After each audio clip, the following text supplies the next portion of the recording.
Hi and welcome to Simply Ballers 2024-2025 season previews. It's that time of the year where for the next 30 days I'll be releasing a season preview for each team.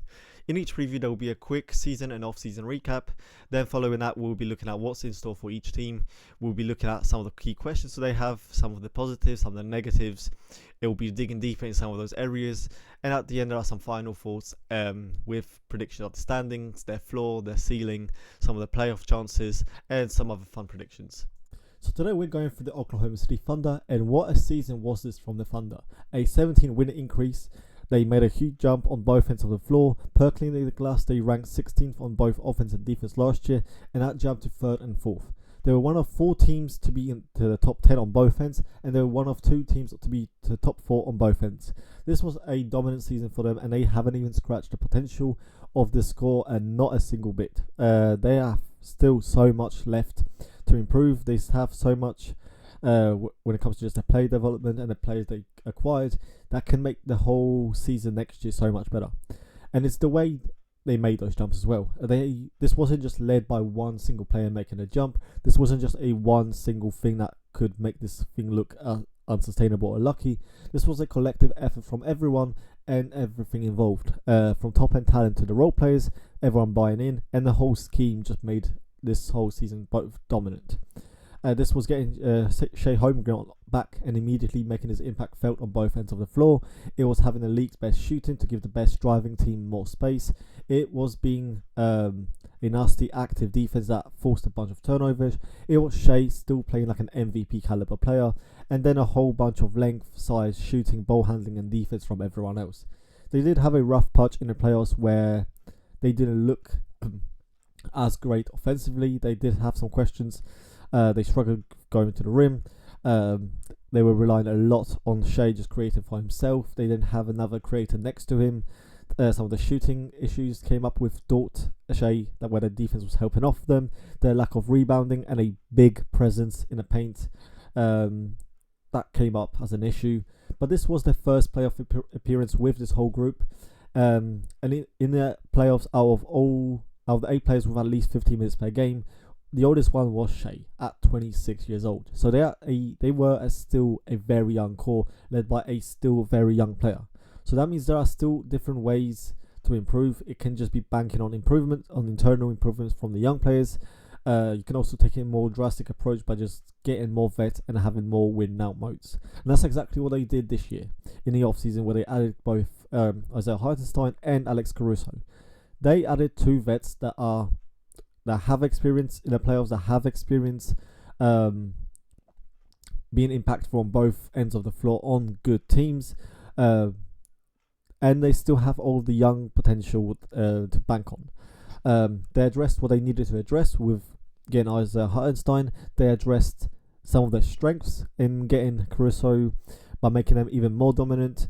They had the perfect offseason because they still have every potential asset that you can think of to make even more trades to get even better once they know what they need to do to get over the hump. They will still have all of the assets, all of the picks to continue to get better. So what's in store for the Thunder this year? It's Shai continuing to play like the MVP caliber player he was, and potentially seeing a lot more improvements again.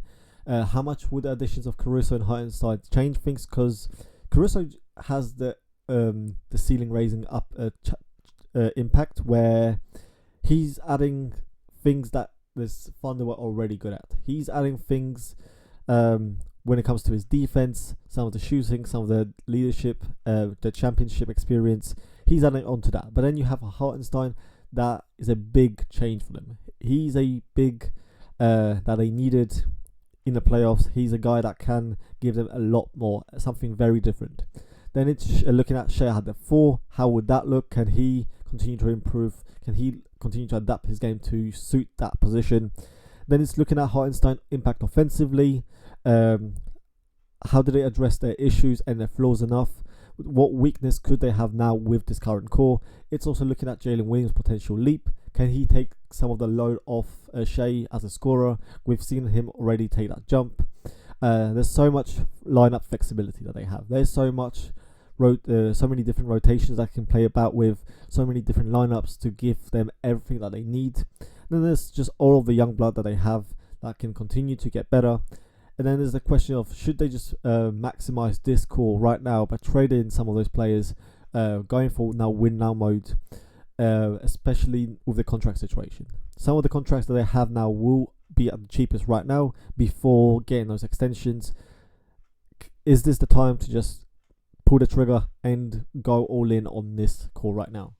So the first part is about Shai. This was his second year in a row averaging over 30 points and being All-NBA first team.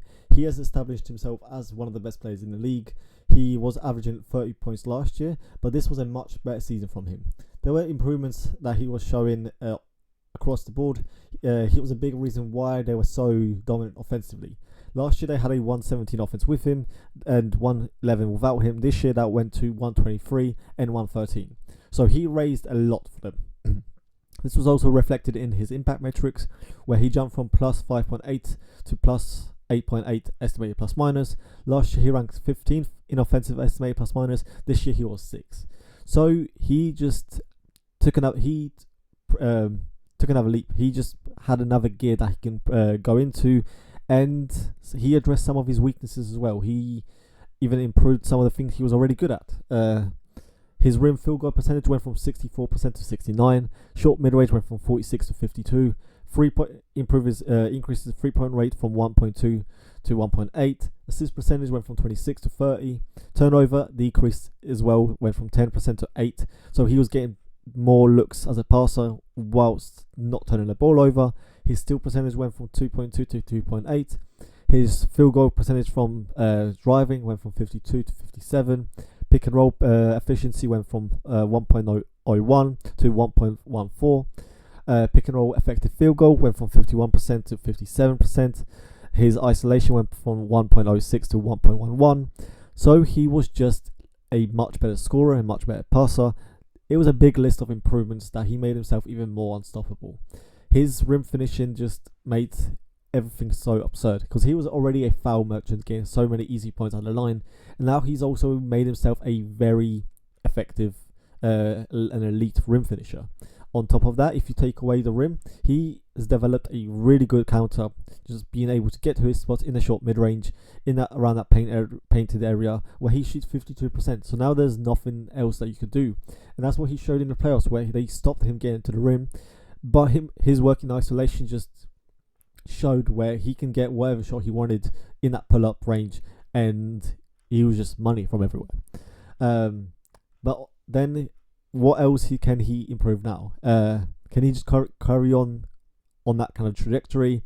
I also wonder if we can see a different role in him, because he has a huge responsibility with the ball. He's near the top in terms of time of possession. So can we see him more off the ball? Can we see him just play differently? Because right now it just relies on his drives, his attacks to set everything up.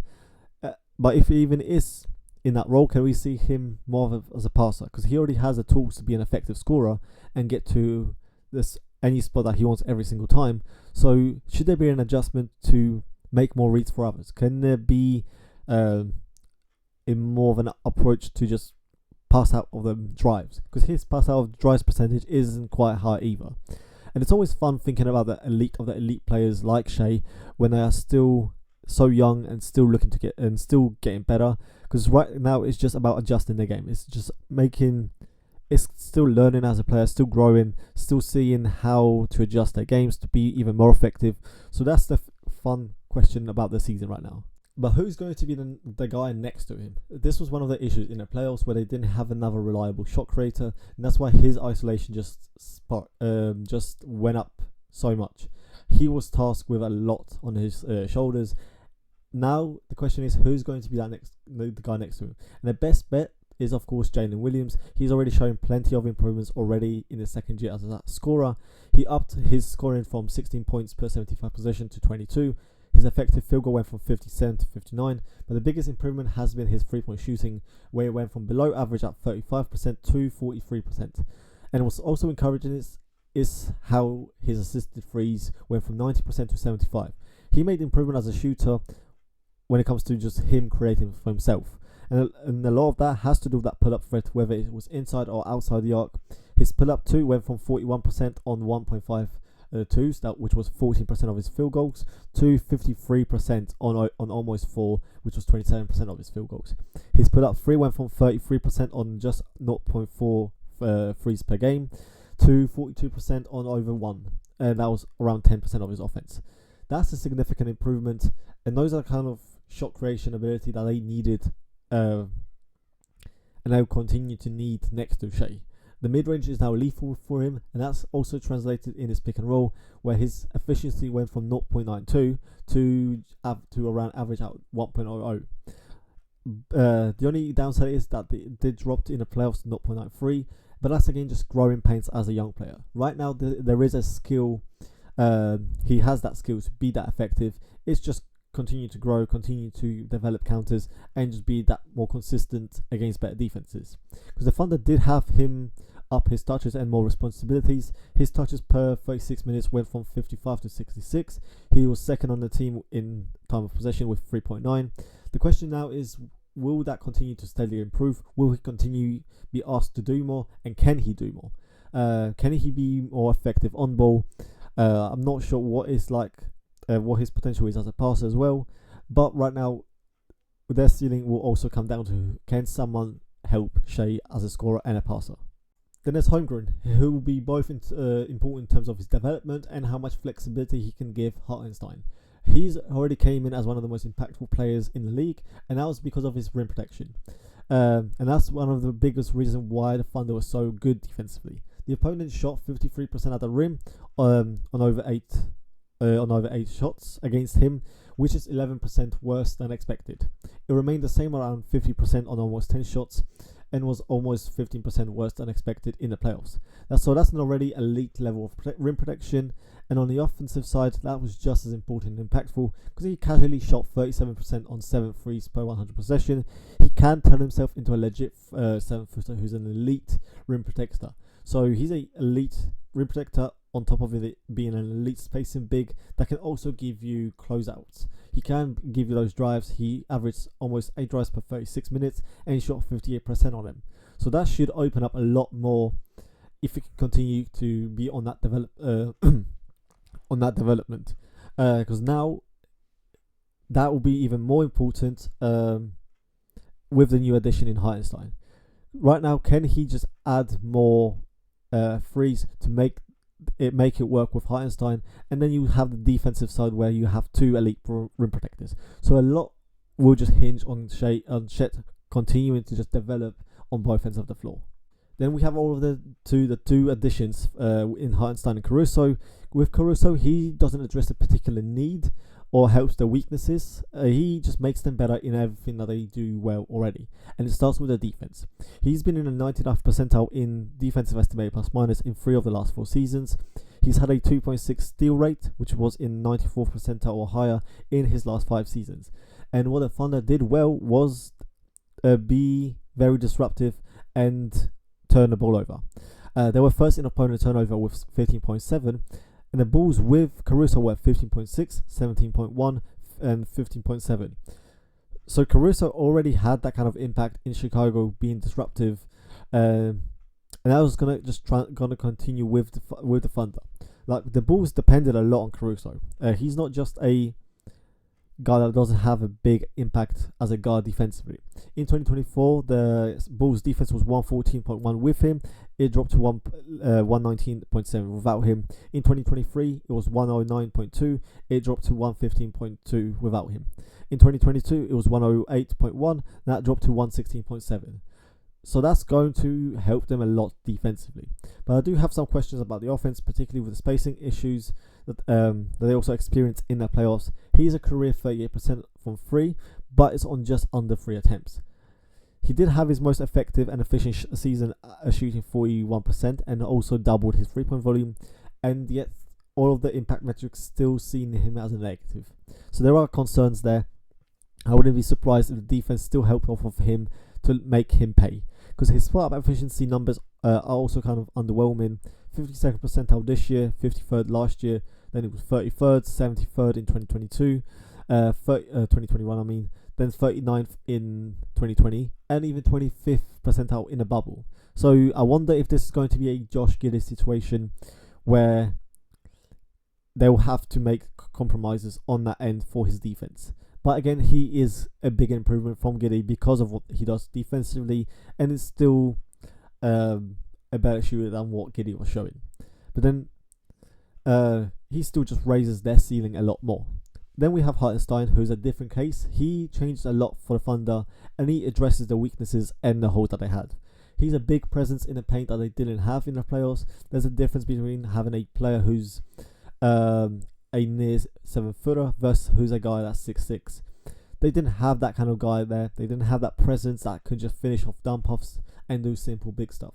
I don't think this will hinder what they want to do either. I don't think it will make the spacing that bad, and it will just give them a lot more flexibility. It will give them options that they couldn't do. Hartenstein is a very impactful player, and he has been with the Knicks, especially as a starter. He does all the little things well. He shoots 70% at the rim, with 26% of his shots being dunks. I'm sure he's going to get a lot more with all the spacing, with Shai just attacking, constantly drawing a defense that Brunson didn't do, in the same way, I mean. Then that just opens up a lot more for him. Then he also shot 57% within 3 and 10 feet, and with having that deadly floater. So that alone is something that the Thunder did not have. They had Bismack Biyombo lead them in screen assists with 2.5. Hartenstein was at 3.5, and this is going to be a completely different dynamic that Shai or Williams didn't have. He's able to finish in a pick and roll, off ball around the paint, set hard screens, or can also be used as a hub. That was quite fun to watch with him and Brunson. There was a lot of like blind pigs play situations with them, where it was Brunson just cutting off ball. I can see the same thing with Jalen Williams and Shai, with Hartenstein being used as a hub with everyone else spaced out. But this is just with him being involved in this action. There's the part when he just helps with the offensive rebounding, because the Thunder had a 23.7 offensive rebound, and that was one of the worst. The Knicks with Hartenstein on had a 31.5%, so that's going to be already a significant upgrade to be able to just crash the glass. That was needed for the Thunder in the playoffs, where they struggled offensively. They struggled just getting easy looks. Why not just get more possessions? And that's exactly what Hartenstein will help them. But the biggest question will be just how exactly will all of that work with Holmgren next to him. So the whole offense with the Thunder is at that 5-out spacing, and that will have to change with Hartenstein. But I'm not sure if it's going to limit them or if it's going to make them worse. It will make them different. It will definitely change things, but I think that change will be for the better, and it won't affect Shai or Williams doing what they need to do well. And there shouldn't be an issue either with Hartenstein either, because Holmgren is the key factor here. He's already their spacing big, so spacing issues shouldn't be that big of a drastic difference with just adding Hartenstein. They won't be playing two bigs. That's what I mean. With Shai already having 8% of his offense as cut, compared to 24% on spot ups. 20% of his offense as Roman, but he was also more of a pop threat. They can make all of this work with just one inside the arc. They don't have to be a full 5-out offense to make everything like this work. Then there's the whole part with just Hartenstein being that hub. He can be the dribble handoff guy. He can set hard screens. And again, that just adds something that they didn't have before. But the defense is also just as intriguing, because Hartenstein is another solid rim protector. With him on, the opponent shot 61% at the rim. Take him off, and that jumps to 66%. When they challenged him, especially, they shot 53% within 6 feet, and that was 11% worse than expected. Out of 34 players that defended at least 6 shots at the rim, he was 6th in percentage. Now the Thunder will have 2 elite rim protectors. One of the issues was that when Holmgren went off the court, the opponent shot 65% at the rim. Now that won't be an issue. They will have elite rim protection for 48 minutes. And when it's both him and Holmgren on, it will have a good defensive big that can play in drop, it can play higher up, and then it will have Holmgren as the guy just cleaning everything up. Then there's a whole issue with the defensive rebounding. The Thunder ranked 29th in opponent offensive rebounding percentage at 28.9. The Knicks with Hartenstein was at 24.6. Even if it doesn't reach those kind of elite levels, if they can just improve from 29th to 15th, that's going to make a huge difference for them. because that was a big issue when it comes to just their defense in the playoffs. They needed someone to just end possessions. So the Hartenstein condition can swing so many things for them on both ends of the floor. It addresses their biggest holes on offense and defense. It helps them with the rim protection without Holmgren. It gives them versatility on both ends of the floor. It gives the offense a lot more options that they just didn't have because of the personnel. This can be the difference maker, and a lot of it will also just depend on Holmgren's development, and this will probably be the biggest question for them. Then are still all of the young guys. There is Casey Wallace, Dieng, Jalen Williams, Isaiah Joe, and even a relatively young Lou Dort. Every one of those guys bring you something different. There's a combination of defense, shooting, or ball handling. But what else can those players add to the game? What even is their role on a contender? Or do they consider trading a few of those guys to just bring in some developed vets that can impact them on both ends of the floor right now? Because they still have so many assets. And that's one of the questions I will have for them at the deadline.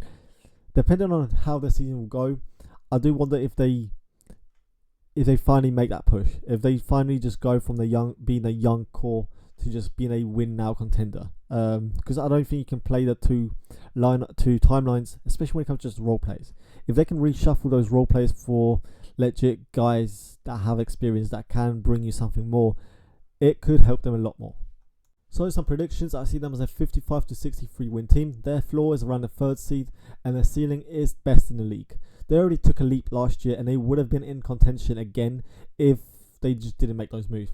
If they didn't bring in Hartenstein, if they didn't bring Caruso, they would have already been a top 3 caliber team. They're elite on both ends of the floor, and that combination raises their floor for them significantly. Now they just got better on both ends. They got better and they got more versatile. They got more options now. So there is everything going right for them. Their ceiling is easily the best team, especially when it comes to record wise.